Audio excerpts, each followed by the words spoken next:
Hey y'all, Rowan here. Today I finally want to do it. I want to talk about the Dim Dam Star Power Tarot. This is my favorite tarot deck, and I think today we are well due for a walkthrough. What do you say? So I have spilt coffee on the box of my deck, but none of the cards are damaged, thank God. I was terrified, but they are not. The guidebook is not much. It is a little white book, except that it's printed on black paper, so it's a little black book, I guess. It's good. It's not much, but it's good. Some of the cards that are in this deck have a slightly different approach to the tarot than usual, such as the Eight of Cups. It is, rather than leaving something behind, the Eight of Cups is all about be careful what you pursue. And while it does not give you, while it does not give you any sort of make sense of what the artwork is, it does still give you the explanation. So, I like this guidebook. It's fine. It's fine. I, most of the time, don't even need to work with it, quite frankly. So, this is the Star Power Tarot by Charlie Quintero of SickSadGirls. It says, always reach for the stars, and made with love, insomnia, and magic. I do want to get more of their decks. They have the Jupiter Power, Moon Power, and Mars Power. I'm not sure if I want Jupiter Power, but I definitely want the other two, and probably anything they come out with in the future, quite frankly. But let's go ahead and take a look at this. We're going to start with the Fool. Let me zoom us in here a little. Okay. So we're going to start with the Fool. So the TV that is in our Fool's head sort of represents the imagination that they have while they stare into the future. They've got sharp teeth ready to chew through whatever comes their way, but they're not necessarily focused on anything at this time. They stare unfocused into the middle distance, contemplating that which is on their mind, which perhaps is something that has influenced them, or perhaps is a way they will in the future influence the rest of the world. So that's the Fool card. Then we get the Magician, all these puzzle pieces here around our magician's face, indicating the way that they can put things together. I can scoot these in a little bit. We have the book open in front of them as the pages turn. I'm assuming that the pages are turning by a wind that our magician is conjuring up, or else by the force itself. So the book represents the knowledge, the ability, and then we've got this half moon behind the magician in the sort of antler shape. So we get both the masculine and feminine through here, because the moon for the feminine and the antlers for the masculine.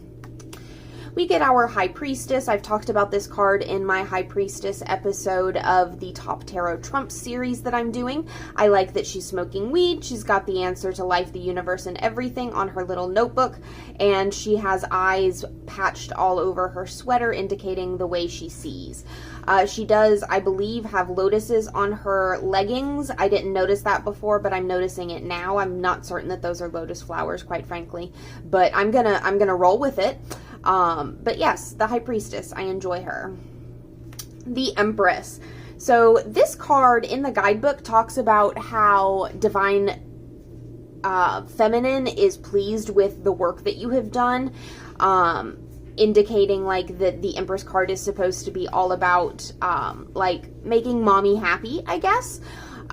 So soothe your inner child and get over your mommy issues, because while your mother may or may not care about what you've accomplished, the Empress certainly does. And then we have our Emperor. He or she, in this case, has an ankh on her chest, and then a shield as well, indicating both the mastery over life and death, as well as the mastery over protection of self and others. Mountains in the background, indicating stability, but also rising above. Hair tied back here in this little bow, indicating the way the Emperor is not afraid to get their hands dirty to get to work. So, interesting card. I love this Hierophant. I don't think I included this, or yes, I don't think I included this in my Top Tarot Trumps, but this is a really good Hierophant card. The way that, like, all these beings are circled around you, looking down at you, the viewer, sort of implying that you are the one with the answers after all. So they're all looking to you for guidance rather than the other way around. So that's a really interesting take. Here we have the Lovers. We have two beings who are actually the same being, and between them there is superimposed an anatomical drawing of a heart. It looks like it could have been lifted from Wikipedia itself, for which I applaud Charlie Quintero. That is exactly what I did for my deck. I took a lot from Wikipedia. But yeah, I love this Lovers card. It's really good. The Chariot. We have our little bad bitch brigade, that's what her tote bag says, squatting in front of a, I know nothing about cars. I could not even begin to imagine what type of car this is supposed to be. But she's squatting in front of a car that I assume is from the 50s, 60s, or 70s. And it's probably the 70s because it's covered in peace signs and flowers, and it says, "Be nice." There's the psychedelics above and below, which again is telling me this is 70s, but she is very modern. And, you know, the Chariot is the car itself and also this forceful niceness. Then we have the Strength card. We have a big, ugly alien monster baring their teeth and claws with their tongue out, and a little meek, mild lady over here dressed in Star Trek regalia with their dog, also dressed in Star Trek regalia. So the Star Trek uniforms make me think that this is a Gorn from the original series where Kirk I'm not going to get into it. Y'all already know I like Star Trek. Y'all don't need me to prove myself. But that's what it makes me think of. It makes me think of the Gorn. And this idea of strength. So if she is in yellow, then she's Captain Kirk, and her dog is in blue. So he is either Spock or McCoy, or possibly meant to represent both. But the idea here that she's the captain and that she makes the hard decisions and leans on the support of her fluffy little animal friend. So cute, so sweet. We have our Hermit card. So she sits in her room, she listens to music, she jams out, she contemplates lyrics. Maybe she plays some video games. So this idea of experiencing the world through media rather than through self-experience, not necessarily as a bad thing, but as an alternative perspective. The Wheel of Fortune in this deck is all about the ways in which you can control your own fortune rather than the ways in which fortune will act regardless of what is earned. So that's an interesting take on the Wheel of Fortune. Some of the cards here are from this tarot deck or some of the other ones made by SickSadGirls, so that's fun. Nice little nod there. And here we have Justice, a very obvious, volunteer, they're dressed in red, so I'm assuming Republican volunteer. Oh, good gracious. I don't want to say door knocker because that makes me think of Jehovah's Witnesses, and that's not what I'm going for, but canvasser. She canvasses. And she's covered in pins representing her interests and beliefs. We've got a pineapple, we've got a smiley face, we've got Snoopy, we've got the scales, we've got some eyes, the heart and the feather on her collar indicating the way they're weighed against one another. She looks behind her at all the doors trying to figure out which one is the correct one to open, and on her tie is a creed, vote. So I really like this interpretation of Justice. It's a fun one.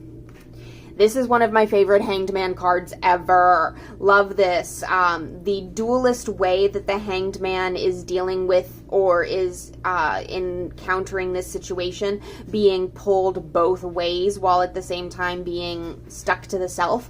And then out of the forehead comes the butterflies and moths of understanding and higher thought. Love this Hanged Man.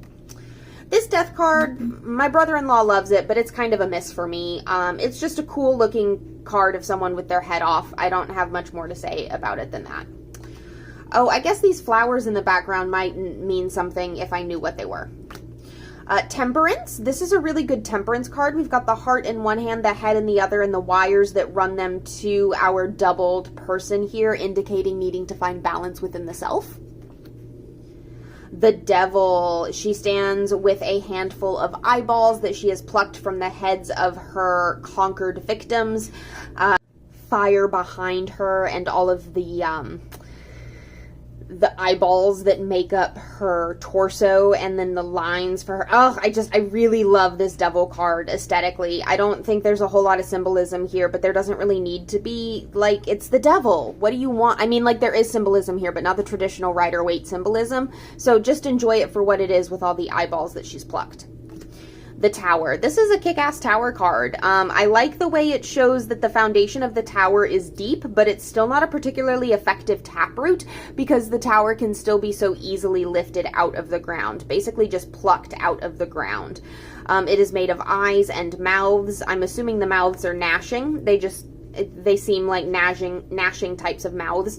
There's a bunch of lightning bolts in the background, so we get that sort of Rider-Waite Smith symbolism. Sorry, I'm over here trying to drain my teacup. Tea strainer, I mean, sorry. And there's also, like, I don't know if you can see this clearly, but there's a magic 8-ball and a cityscape in the background.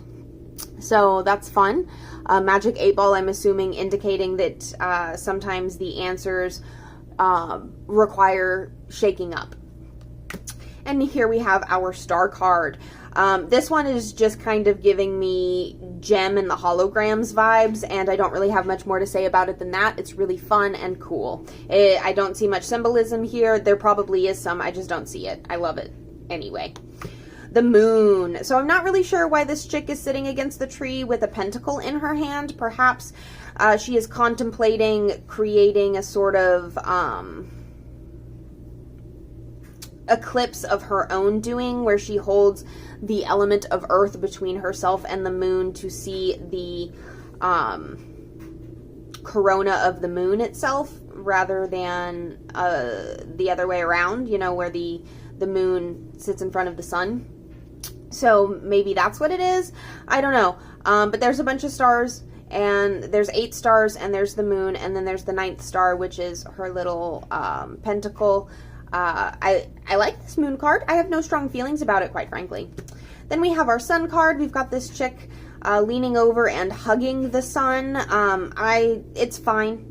It's fine. It definitely gives me this feeling of being comfortable with yourself. I don't know that there's any particular symbolism that makes me feel that way, but that's the vibe, you know, being comfortable by yourself with yourself. And here we get Judgment. This one took me a while to come to terms with and to understand, but I do enjoy this card nonetheless. So we have a 6-armed, well, I guess we only see 4 arms, huh? We have a 4-armed being here tapping away at laptops with a bunch of technology before them. They look tired or perhaps high. I'm not certain. You know, we may have that High Priestess vibe going. They may or may not be taking their own picture, or perhaps, because this is a little face, maybe they're FaceTiming, or they're meant to be communicating with someone. But they've got laptops open in front of them on which they are working, 2 laptops and a tablet. So the idea here for me, like, Judgment is like the computer itself processing information. That's kind of what this makes me think of. This emotionless, uninvested third party just parsing all of the information, ones and zeros. I'm not certain if that's how I meant to interpret it, but that's the vibe I get. And then finally we have our World card, where instead of the lady dancing in the center, we have her unzipping her face, showing us the world that is within her. I like that. Then we move on to our Wand Suite. Let me tidy up my cards here and take another drink of tea.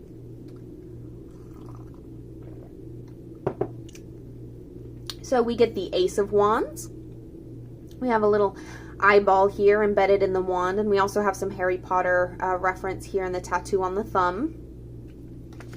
2 of Wands. The eyeballs are also, like, her eyes are also the same as her mouth, indicating her hungry vision, the way that what she sees, she desires. So, and like, her hair is made of eyes. I quite frankly don't know what that means, but I get the mouths as eyes. That makes sense to me. Three of Wands, she looks off into the distance and sees what could be coming for her. The Five of Wands. Wait, where's my Four of Wands?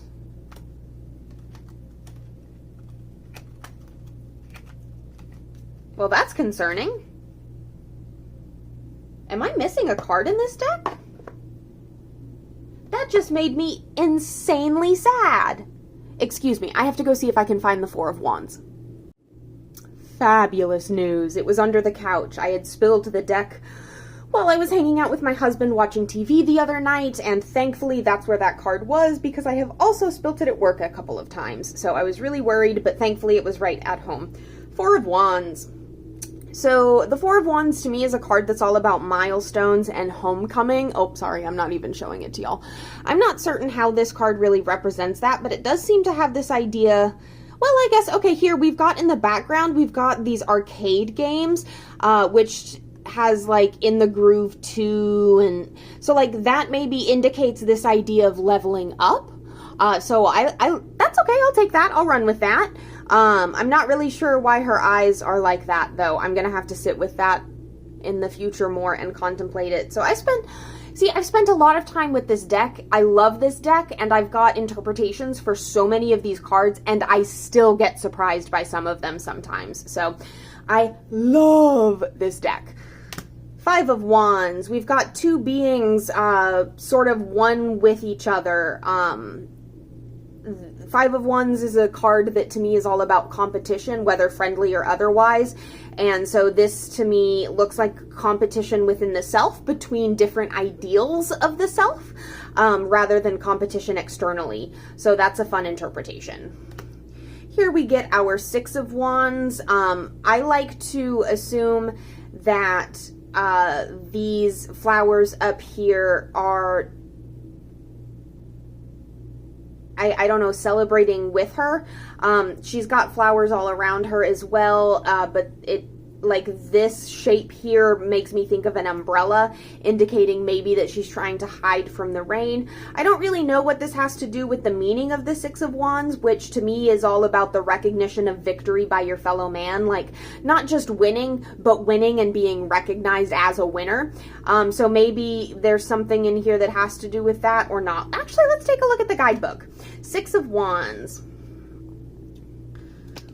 Six of Wands. Respect, star power, triumphant. Interesting. So this is the card that gives the deck its name. Your radiant energy like the sun when you are you radiate energy like the sun when you are inclusive and kind to all. Being a feminist means that you recognize the equality and full humanity of every person. So this takes, oops, bump in the camera. So this takes the idea of the wand suit and moves it into specifically a political place, which is a really interesting thing that this deck does, and we'll see more about that when we get to the pentacles. One moment.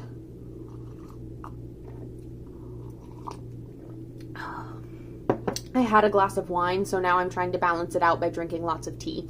I'm going out a little bit later tonight, so that's kind of one of the reasons I'm plowing through this. As much as I love this deck, I'm recording this video in part because I know what I need to say about this deck, and in part because I really want to like be done with the.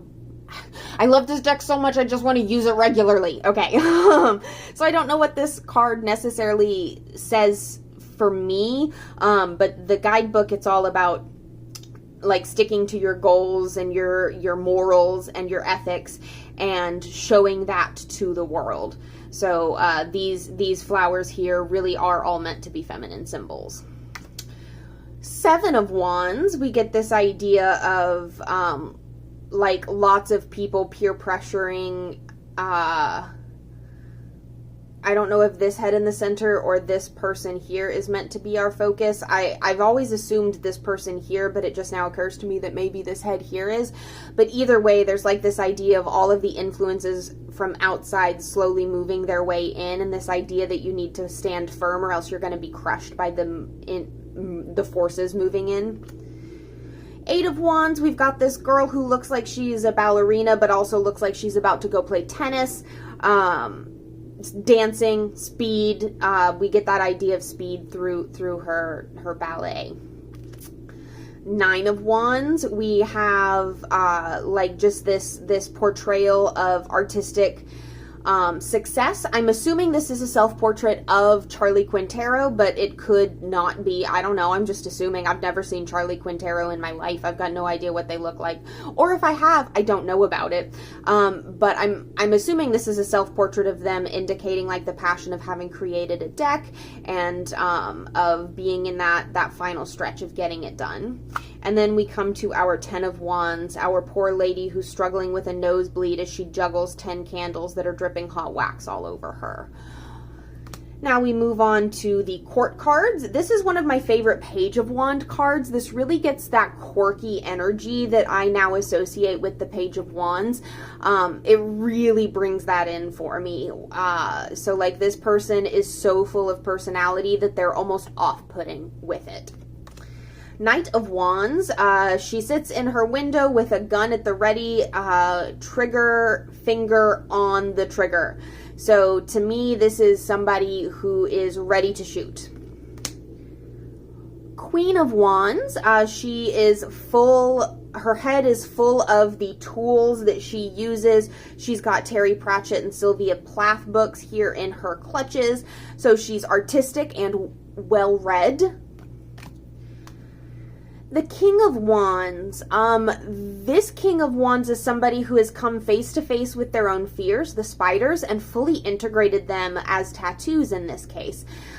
They are able to project their voice through the microphone into the ether, so they are heard. So they've conquered their fears and they're loud and vocal. So that's what I get here from this King of Wands.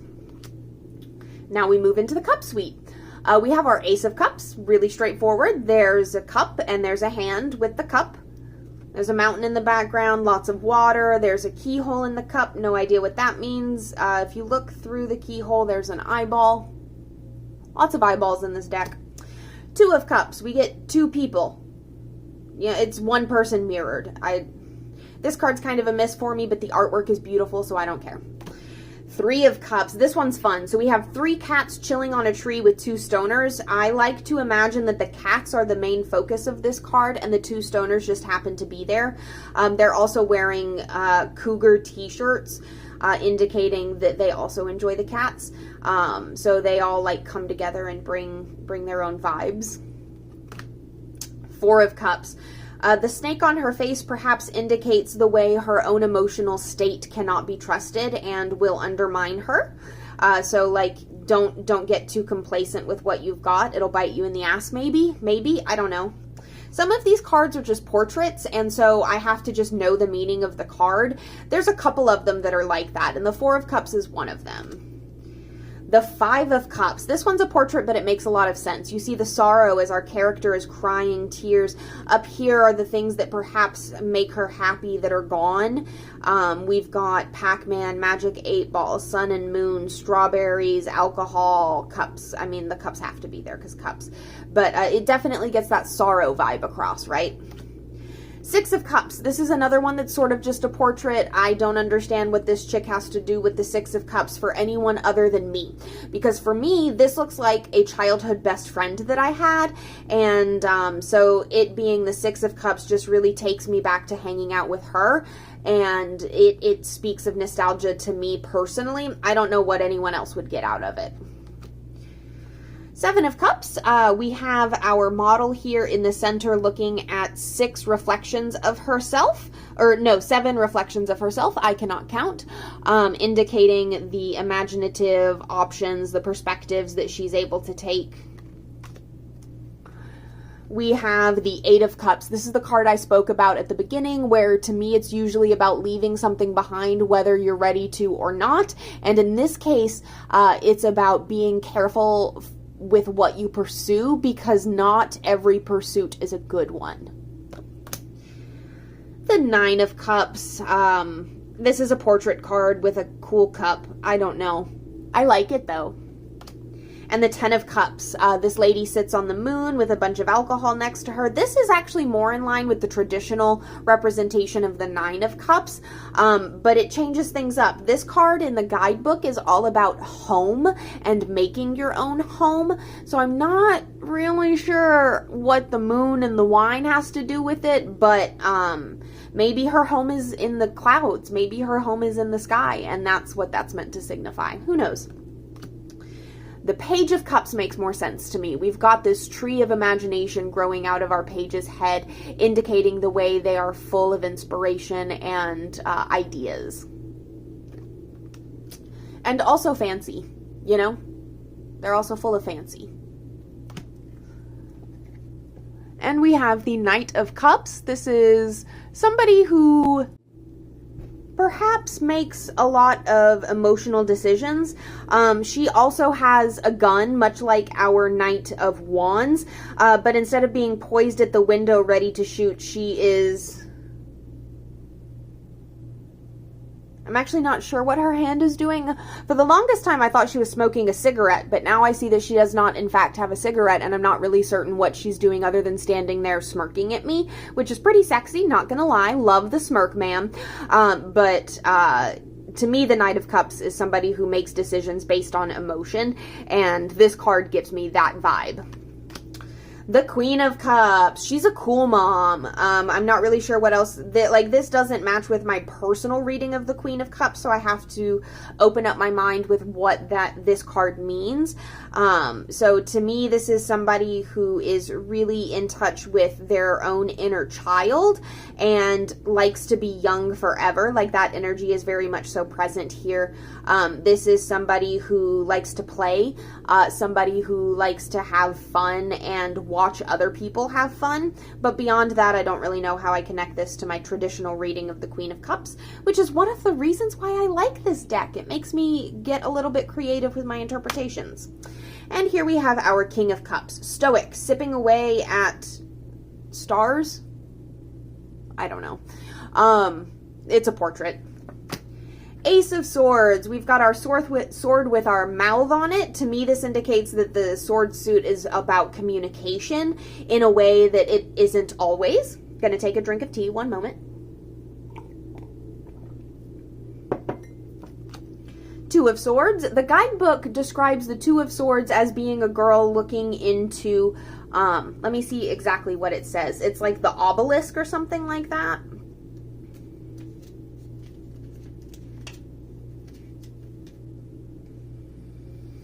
Yes, okay. Impasse, reflection, opportunity. You are at an uneasy equilibrium. Gaze into the monolith. Self-reflect on your actions and thoughts. So, okay, so this deck has a lot of pop culture references in it. So the monolith is a reference to Stanley Kubrick's 2001 Space Odyssey. And the monolith is this objectified force that opens up the minds of those who interact with it, and harkens the next era of human development. And so the idea here is that you try to look into and touch the monolith in order to reach that next level of knowledge. We have our Three of Swords. I really enjoy this interpretation of the Three of Swords, or this presentation of the Three of Swords. Here she's got a ripped up letter that she was either writing or reading. There's a journal here, television. So either the letter that she was looking at, or the television, or what she was writing in the journal. But one of those things has triggered her to have just an absolute meltdown here on the couch. And so this really speaks to that idea of knowledge that hurts you. Four of Swords is a portrait. Yep. Five of Swords, we have some scissors indicating a need to cut something off, or perhaps cut someone out. And then our figure here is looking down their nose at us, indicating a position of hierarchy over us. Six of Swords. I'm not really sure what this card is meant to convey to people who are not me, but this card of this person holding this hairless cat and making this pained expression. I read this card as being a memory of a lost pet and about the journey of moving through that grief. And the reason I read this card that way is because I recently lost a pet, and this card's come up for me a couple of times in readings with this deck about the pet that I lost back in January, and so that's what it makes me personally think of. No idea what it means for anyone else, though. This Seven of Swords is one of, let me not pound on my desk, one of the best Seven of Swords I've ever seen. A mouth full of rotting teeth, like rows upon rows of rotting teeth, indicating the way she is just full of bullshit. She is spitting bullshit. Nothing she says can be trusted. She is an unreliable narrator, and she will always come up with new lies. We have our Eight of Swords here. This is pretty traditional in its representation. We've got a figure tied up with a bunch of swords suspended around them. If they get untied, the swords fall and pose a threat.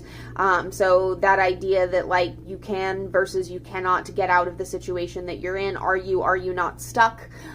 So, like, she can get out, but at what cost? We don't know. We don't actually know whether these swords are going to hurt her or not. All we know is that if she moves, they will lower.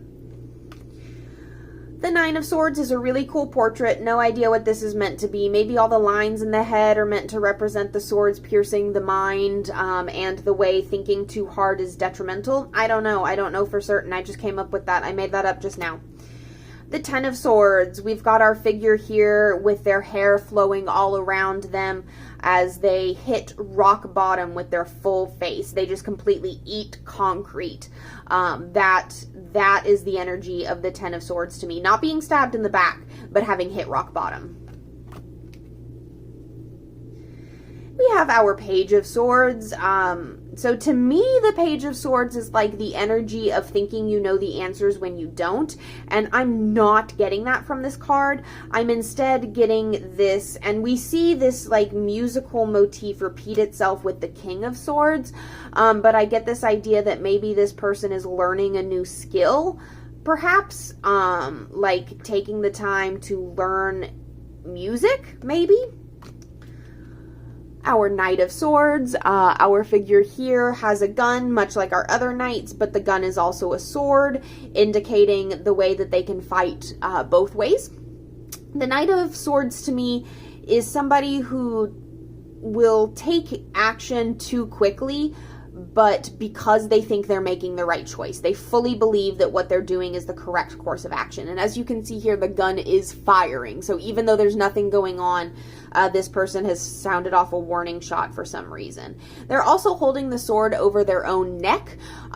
So that might be a threat, or it might indicate the way their knowledge is a threat to both themselves and those around them. So that's an interesting take. The Queen of Swords is a sword swallower. She's got a crown of fire. I'm not really sure why, but I think this card is gnarly.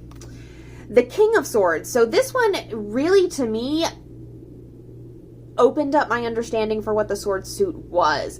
This is all about to me, this card is all about communication with the divine muse in order to get inspiration for creation. Now, the sword suit is about the mind and about air. And so the King of Swords being presented in this way was really different. But what makes it airy, what makes it about the mind, is that act of communicating with the muse. So that back and forth between yourself and the muse.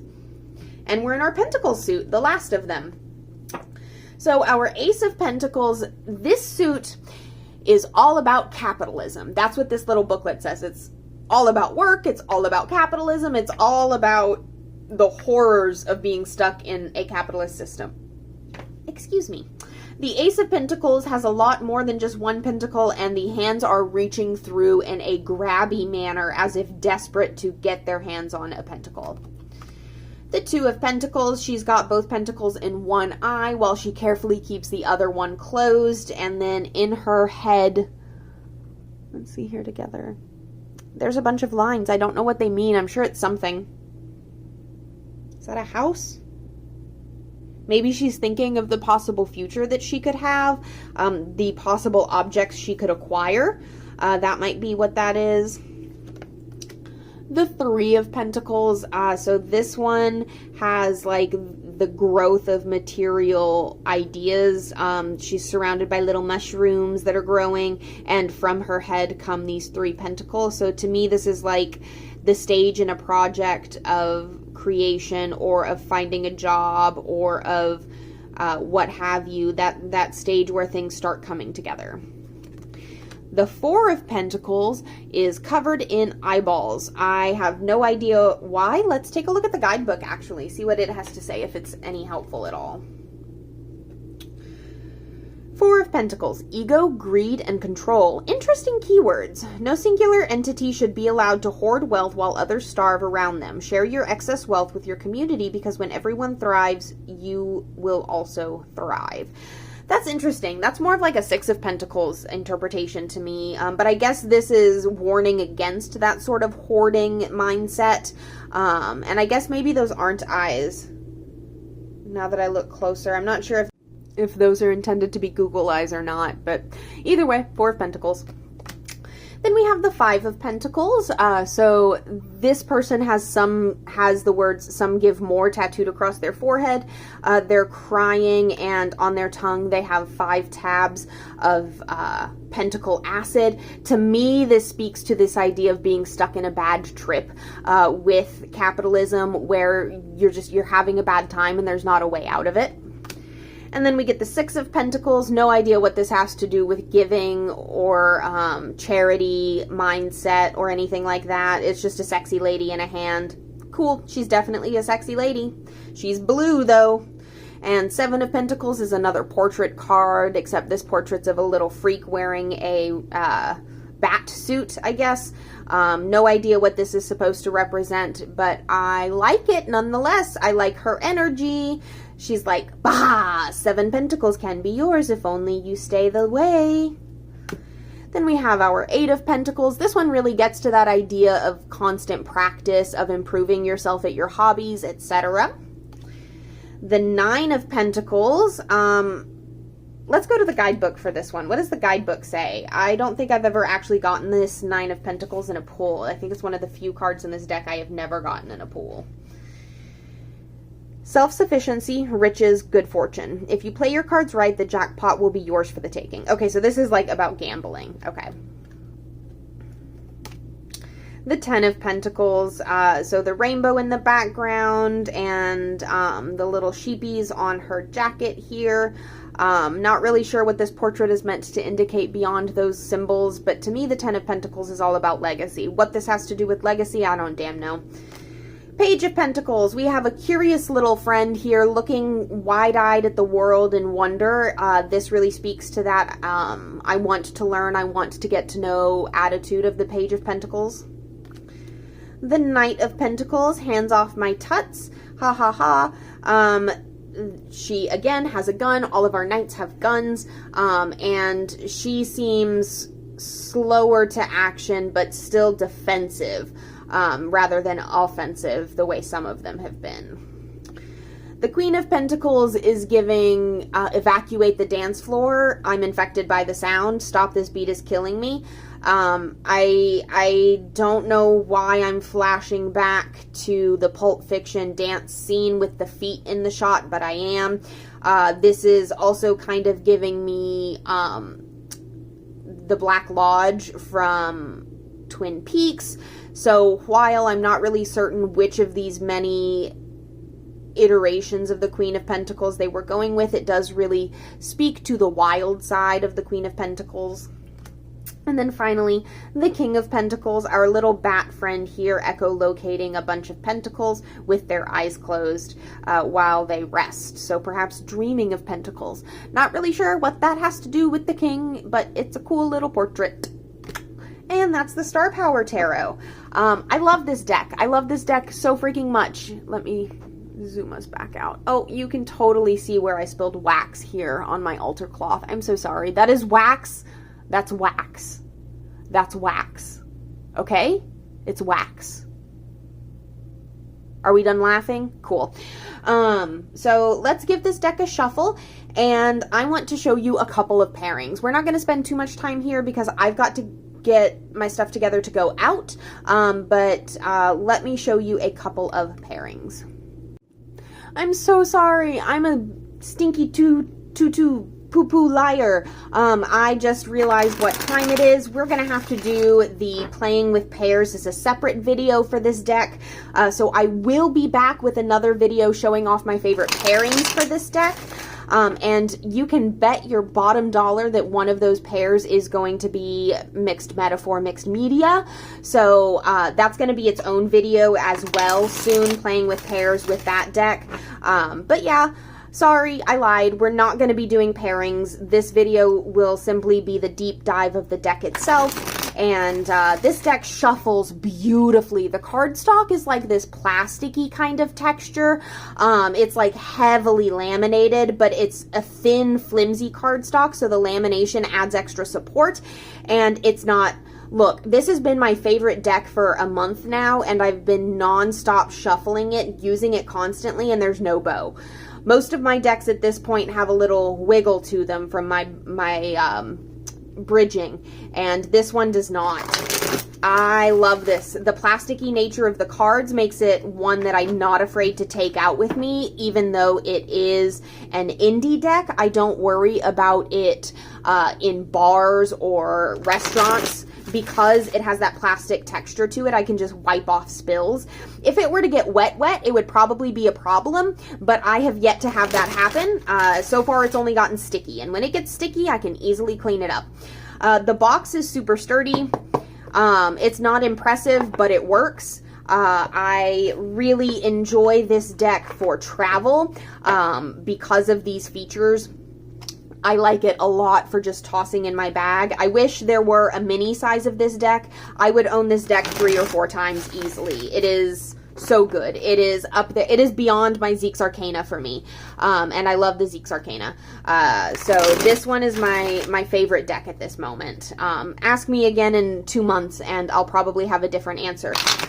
But right now it's Star Power from Charlie Quintero of SickSadGirls, and this has been my favorite deck since I got it. I'm obsessed. So thank you so much for hanging out with me and listening to me babble about these fun cards. If you want this deck, if you've thought about it, I highly encourage you to get it. But if you're turned off by the amount of cards that are just portraits, I get it. I understand. I don't blame you. This deck is probably not for everyone. The art style is really busy. It's really loud. I could super see why this one would not be one everyone would want in their collection. But if you've been thinking about it, if this might be something that you would enjoy, I would say don't hesitate. It's a bit expensive at 68 USD, which is more than I would like to pay, but I think you're paying for the gilding, unfortunately. The gold gilding is the glittery type. It has quite a bit worn off on mine, but not so much that it looks ugly, just that it looks worn in, which is fine. I'm sure it will continue to wear down with use. I don't have much more to say. I need to go feed my cats and go pick up my friends for a fun night at a gay bar. Love you all. Mwah. Bye.